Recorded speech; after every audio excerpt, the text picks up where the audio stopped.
79, donde vamos a definir qué es. Así que alguien que se vaya preparando para leer esa definición que es breve, pero la tenemos que explicar.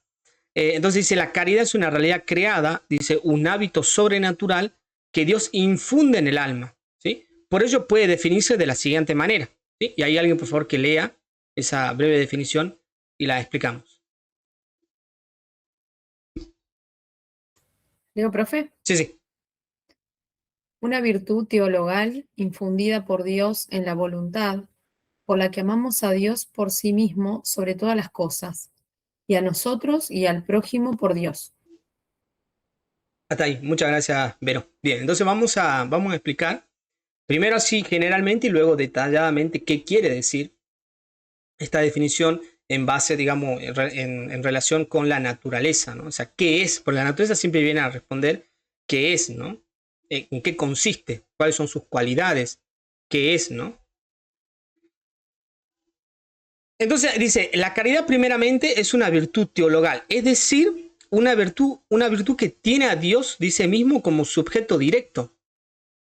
O sea, el fin de nuestro hogar siempre es Dios, ¿sí? O sea, por eso es que cuando yo amo al prójimo, eso lo vamos a ver, cuando yo amo al prójimo lo amo por amor a Dios. De hecho, el acto meritorio es verlo, o sea, para que el acto sea meritorio y se nos cuente en el día del juicio, es decir, yo lo tengo que ver a Dios en el prójimo, ¿no? Si no hay, ya es más difícil, ¿no? No decimos imposible, porque depende también el grado de vida espiritual, de oración, de santidad que tenga cada uno, ¿no? Y eso ya lo sabe solamente Dios. Pero bueno, es más difícil, ¿no? O sea, tengo que tener presente que cuando lo amo al prójimo, lo veo a Dios en el prójimo, ¿no? No es algo, digamos, que el hombre pueda producir por sí solo. O sea, no me puedo Este verdadero amor que viene de Dios, no me lo puedo autocausar, es decir, no nace de mí. O sea, el verdadero amor, ¿por qué verdadero amor? Porque está fundamentado y se dirige a Dios. Por eso es verdadero. O sea, no, a ver luego que para que sea verdadero tiene que ser así, tiene que tener su origen, su fundamento y su destino en Dios. Porque por más amor sincero, digamos, que yo pueda tener, digamos, por ejemplo, por un pariente cercano, ¿sí? Por dar un ejemplo, ¿no? Que nos unen lazos de sangre, si no está de ese modo originado, fundamentado y dirigido a Dios, no tiene ningún valor. No tiene ningún valor. Porque el único amor verdadero es el que viene de Dios. Por lo tanto, yo para amar verdaderamente al prójimo tiene que ser con el mismo amor ese que viene de Dios. Entonces no es algo que el hombre, como dice ahí, no es algo que el hombre pueda producir por sí solo, sino que es infundida por Dios en la voluntad, es Dios mismo el que lo infunde. ¿Sí? Lo infunde sacramentalmente en el bautismo, pero propiamente donde reside en el alma, en la voluntad. ¿Sí? Y dice, gracias a ella el creyente puede amar a Dios por sí mismo, sobre todas las cosas.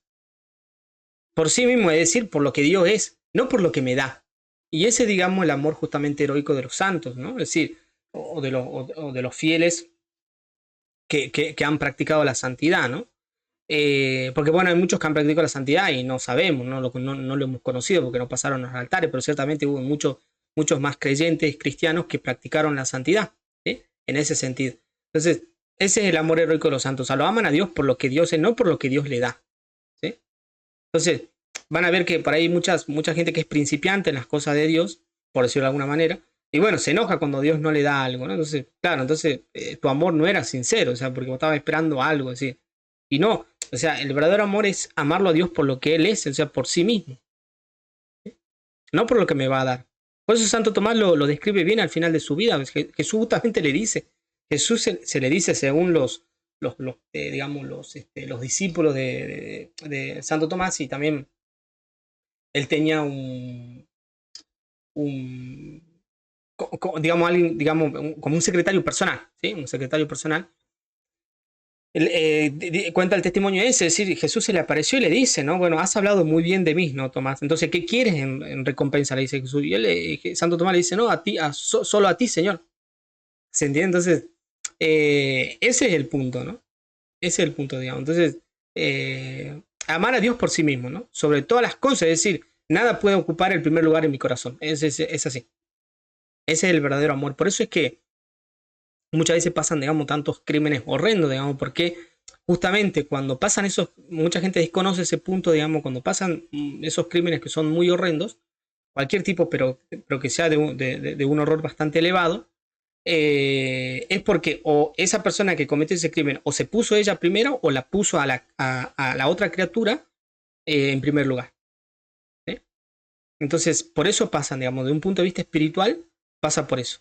¿Sí? Después hay componentes psicológicos, físicos, bueno, hay otros componentes ahí, pero en un sentido espiritual, que es lo que nos importa a nosotros acá, sí, ciertamente espiritualmente es porque hubo un pecado grave, obviamente, ahí de ponerse él en primer lugar, es decir, la persona que comete el crimen, o la persona o la víctima, él la puso en su primer lugar. Y como esa criatura no pudo satisfacer, digamos, todos los deseos de su corazón, termina, por decir, descargando, digamos, su furia de algún modo, por eso digo, en esos crímenes horrendos, termina descargando de algún modo su impotencia, su desazón, su desesperanza en esa criatura que él puso, digamos, en primer lugar en su corazón. Por eso es que esto es muy importante, porque la verdadera, digamos, virtud, digamos, de la caridad, es decir, la verdadera santidad cristiana es poner, ¿no? Es decir, el creyente puede amar a Dios por sí mismo sobre todas las cosas.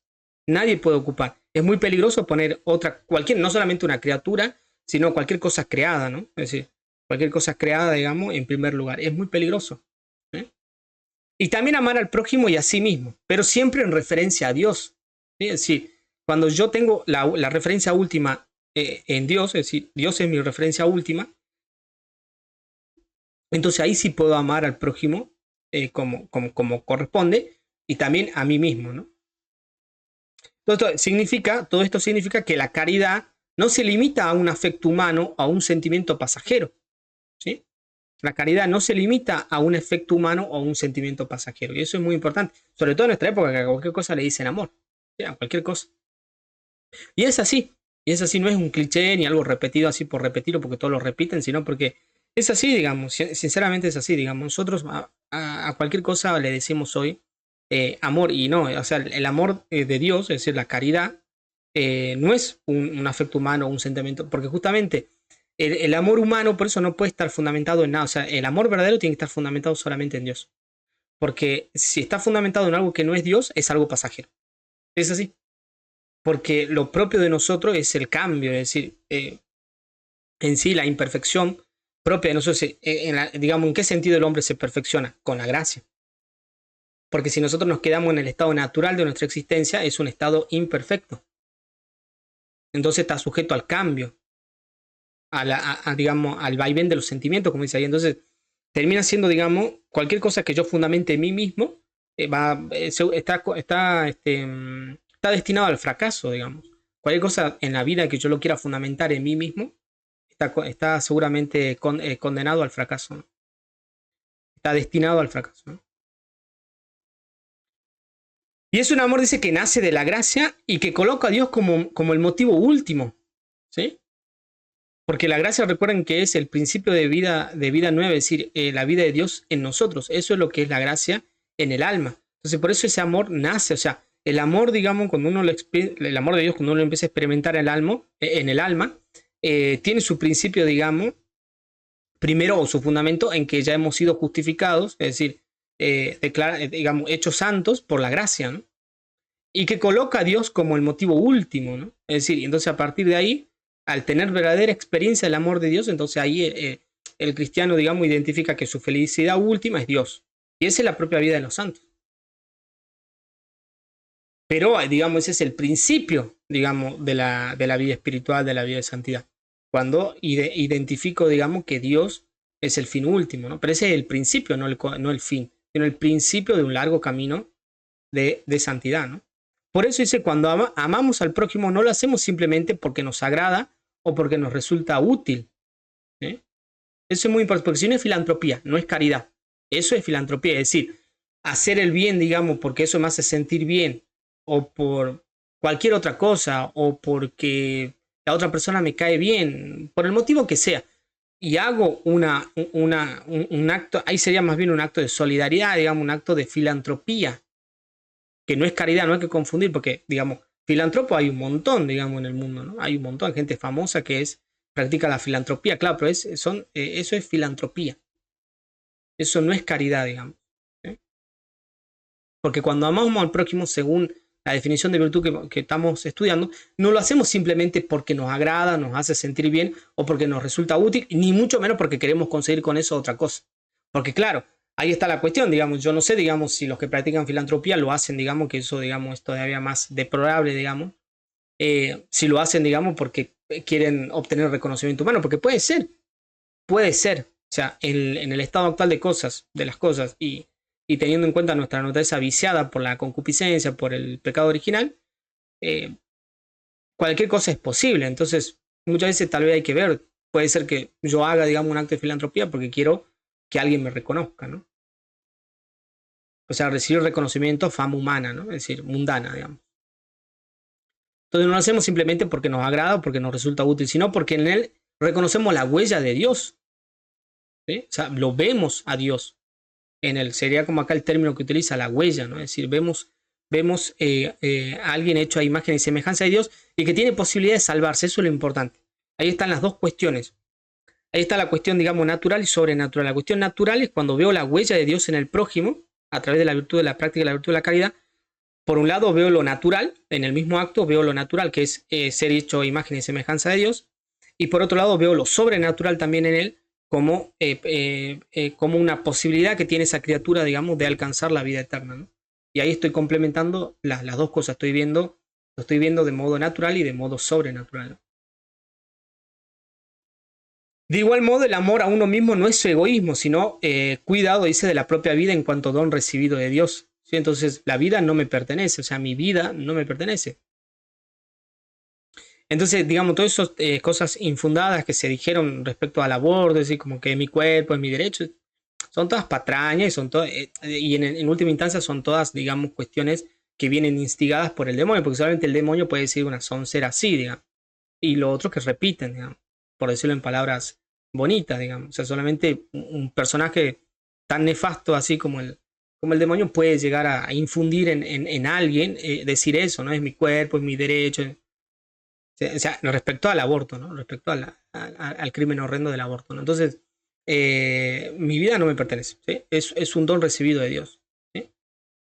Y también ahí, respecto a la vida, también es interesante notar, digamos, que no tiene un valor absoluto la vida, ¿no? Sí, tiene un valor, si ustedes quieren, un 99%, pero no tiene un valor absoluto, porque toda cuestión creada termina siendo relativa en cuanto a Dios. El único que tiene un valor absoluto en sí es Dios.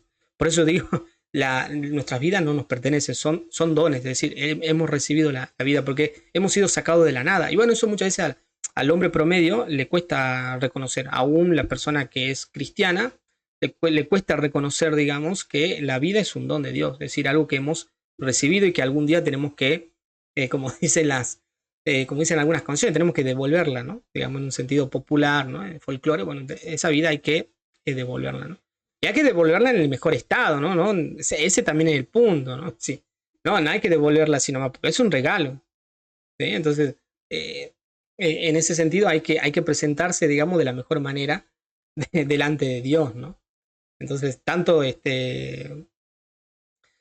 digamos, en el día del juicio, digamos, sí, va a ser el alma la que se va a presentar, pero Dios nos va a pedir cuenta ahí de lo que es, digamos, el cuerpo, o sea, cómo hemos utilizado el cuerpo, si lo hemos utilizado para hacer el bien o lo hemos malgastado, ¿no? Al cuerpo, ¿no? Con los placeres, obviamente, mundanos, efímeros de este mundo, ¿no? Entonces hay que cuidar, ¿no? La vida es lo más preciado que tenemos, pero hay algo más que es solamente Dios. Es decir, lo único más preciado que puede haber después de la vida es Dios, ¿sí?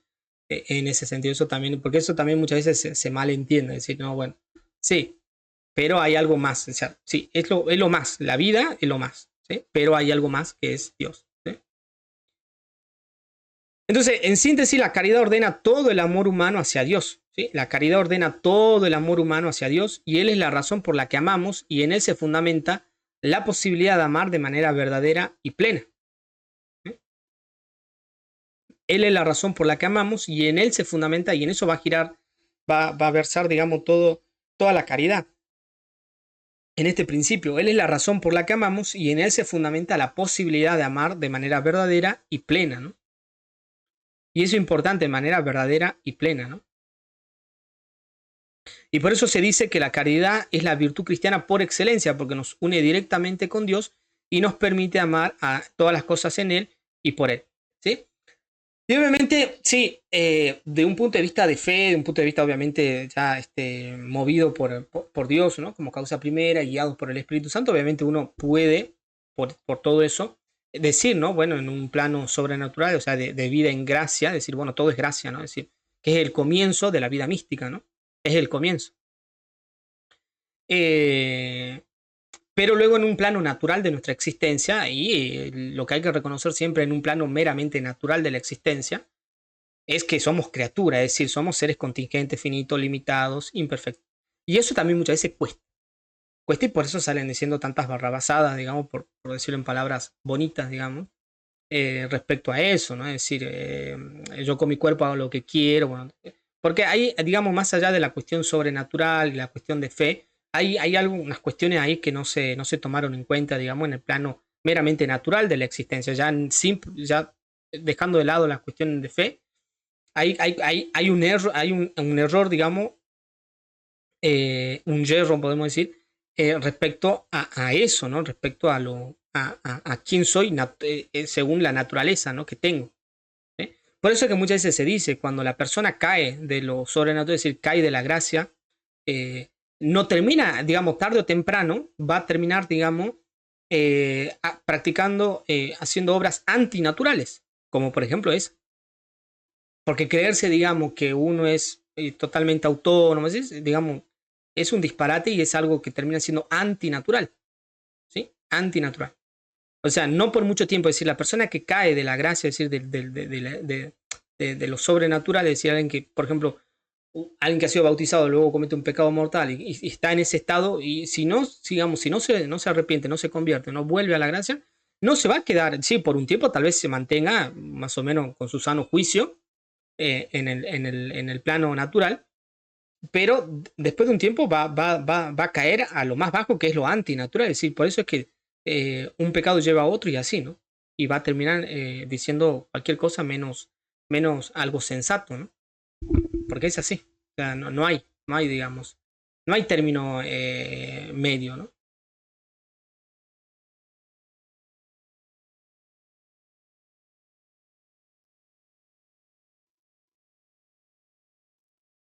Bien, ¿se entendió hasta acá? ¿Quieren preguntar algo, volver sobre algo? Algo que nos haya entendido. Vamos bien, si no pongan la manita bien. Vicky dice que vamos bien, Vero también. Sí, Lili también. Bueno, creo que toda la mayoría pusieron ahí la manita arriba. Gracias. Sí, Samu, creo que levantaste la mano. No, no, quisiera comentar algo así muy brevemente, ¿no? Porque justamente eso que hablaste de último acá, no, Israel, no hablaste del último, hablaste ahí en el interín que estaba desarrollando la idea y hablaste de la cuestión del cuidado del cuerpo, ¿no? Sí, porque, o sea, un acto humano, que eso en algún momento estudiamos en teología moral, eh, nunca tiene un fin en sí mismo, ¿no? Entonces, bueno, por ejemplo, personalmente, yo tengo mi mamá que ella es una fumante desde los 14 años. O sea, es un acto contra la virtud, ¿no? Y finalmente se convierte en un vicio, es así, ¿no? Y un vicio a un punto de que, bueno, que a costo de que, bueno, eh, a ver, estadísticamente hay muchas personas que mueren de cáncer, ¿no? Y otras que no, fuman toda la vida, pero eso como que no me da semáforo verde para, bueno, si total, las estadísticas por per se, ¿no? No justifican aquello que tiene casa que no, porque quizás la persona estuvo toda la vida y que con los cuidados médicos, que eso, que lo otro, que pim, pum, bueno, listo. Total, me voy a fumar un paquete de pucho todos los días. Bueno, es un acto un vicio, ¿no? Un acto contra la virtud, es así. Pero por otro lado, porque ese es un ejemplo más común y corriente, ¿no? Pero si nosotros vamos al otro lado de la cuestión, es decir, aquellas personas que de la misma forma, y yo me acuerdo que en algún momento leí un comentario del Padre Pío, ¿no? Es muy sencillo, pero vale la pena decirlo, que él decía que aquel que mucho cuida del cuerpo, descuida el espíritu. ¿Qué quiere decir eso, no?